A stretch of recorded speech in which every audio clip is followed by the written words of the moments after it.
Assalamualaikum warahmatullahi wabarakatuh. Perkenalkan, saya Ratnati Puspitasari dengan NIM 212111222 dari Prodi Hukum Ekonomi Syariah kelas 3F. Pada kesempatan kali ini, saya akan mempresentasikan hasil pekerjaan saya guna memenuhi mata kuliah fikih siasah. Di sini, saya akan membahas mengenai konsep siasah dusturiyah.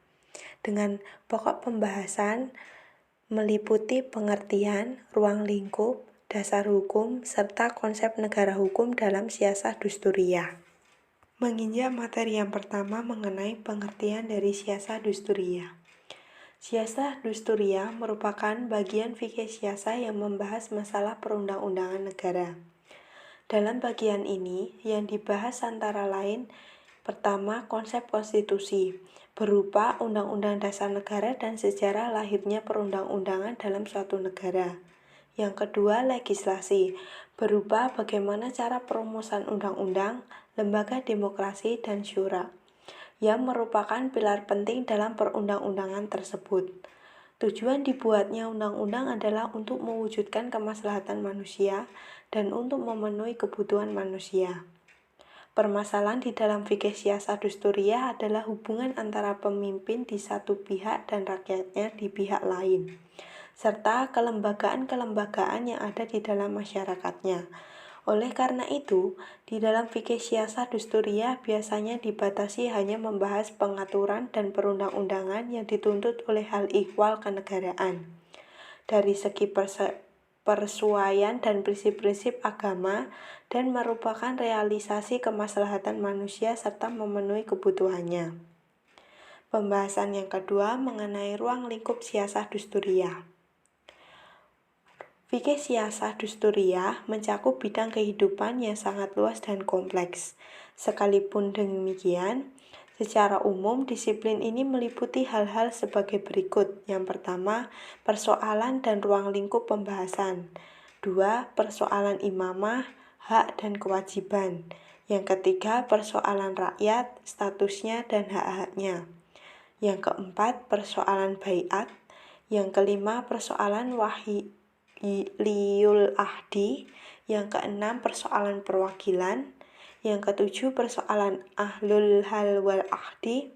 Yang kedelapan, persoalan wizarah dan perbandingannya. Apabila dilihat dari sisi lain, fikih siasah dusturiyah dapat dibagi kepada 1. Bidang siasah tasyri'iyah, termasuk di dalamnya persoalan ahli al-hal wal ahdi, perwakilan persoalan rakyat, hubungan muslim dan non-muslim di dalam satu negara seperti undang-undang dasar, undang-undang, peraturan pelaksanaan, peraturan daerah, dan sebagainya. Yang kedua, bidang siasah tanfidiyah, termasuk di dalamnya persoalan imamah, persoalan bai'ah, persoalan wuzarah, persoalan wali al-ahdi, dan lain sebagainya. Yang ketiga, bidang siasah godaiyah, termasuk di dalamnya masalah-masalah peradilan. Yang keempat, bidang siasah idariyah, termasuk di dalamnya masalah-masalah administratif dan kepegawaian. Selanjutnya ada dasar hukum. Dasar hukum dari fikih siasah dusturiyah, yang pertama ada Al-Quran, yaitu ayat-ayat yang berhubungan dengan prinsip-prinsip kehidupan kemasyarakatan, dalil-dalil kuli, dan semangat ajaran Al-Quran. Yang kedua ada hadis yang berhubungan dengan imamah dan kebijaksanaan Rasulullah di dalam penerapan hukum di negeri Arab. Yang ketiga ada kebijakan Khulafaur Rasyidin di dalam mengendalikan pemerintahan. Yang keempat, hasil ijtihad para ulama. Dan yang terakhir, ada adat kebiasaan suatu bangsa yang tidak bertentangan dengan prinsip-prinsip Al-Quran dan hadis. Pembahasan yang terakhir ada konsep negara hukum dalam siasah dusturiyah. Yang pertama ada konstitusi. Konstitusi memiliki makna yang sama dengan kata dustur atau undang-undang dasar dalam bahasa Indonesia. Menurut Abdul Ala Al-Maududi, mendefinisikan dustur dengan suatu dokumen yang memuat prinsip-prinsip pokok yang menjadi landasan pengaturan suatu agama. Sedangkan jika dipahami, penggunaan istilah fikih dusturi berarti nama satu ilmu yang membahas masalah-masalah pemerintahan dalam arti luas. Karena di dalam dustur tercantum sekumpulan prinsip-prinsip pengaturan kekuasaan di dalam pemerintahan suatu negara. Sebagai dustur, dalam satu negara sudah tentu perundang-undangan dan aturan-aturan lainnya yang lebih rendah tidak boleh bertentangan dengan dustur tersebut. Sedangkan dalam fikih syiasah, kata dustur semula artinya adalah seseorang yang memiliki otoritas baik dalam bidang politik maupun agama. Namun dalam perkembangan selanjutnya, kata ini digunakan untuk menunjukkan anggota kependetaan atau pemuka agama, Zoroaster atau Majusi. Setelah mengalami penyerapan ke dalam bahasa Arab, kata dustur berkembang pengertiannya menjadi asas, dasar atau pembinaan.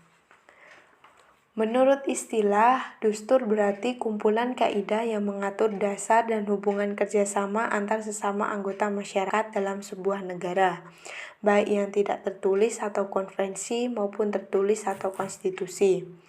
Kata dustur juga sudah diserap dalam bahasa Indonesia yang salah satu artinya adalah undang-undang dasar suatu negara. Yang kedua ada legislasi. Kekuasaan legislatif berarti kekuasaan atas kewenangan pemerintah Islam untuk menerapkan hukum yang akan diberlakukan dan dilaksanakan oleh masyarakatnya berdasarkan ketentuan yang telah ditentukan oleh Allah SWT dalam syariat Islam.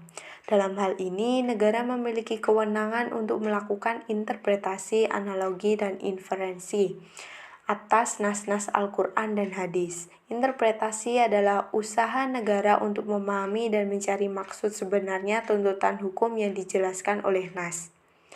Adapun analogi adalah melakukan metode hias suatu hukum yang ada nasnya terhadap masalah yang berkembang berdasarkan persamaan sebab hukum. Sementara inferensi adalah metode membuat perundang-undangan dengan memahami prinsip-prinsip syariah dan kehendak syar'i Allah. Yang ketiga ada ummah. Dan yang terakhir ada syura dan demokrasi. Syura dalam bahasa Indonesia sendiri sama dengan kata musyawarah, yang bermakna segala sesuatu yang dapat diambil atau dikeluarkan dari yang ain atau pendapat untuk memperoleh suatu kebaikan. Demikian presentasi dari saya, kurang lebihnya mohon maaf. Wassalamualaikum warahmatullahi wabarakatuh.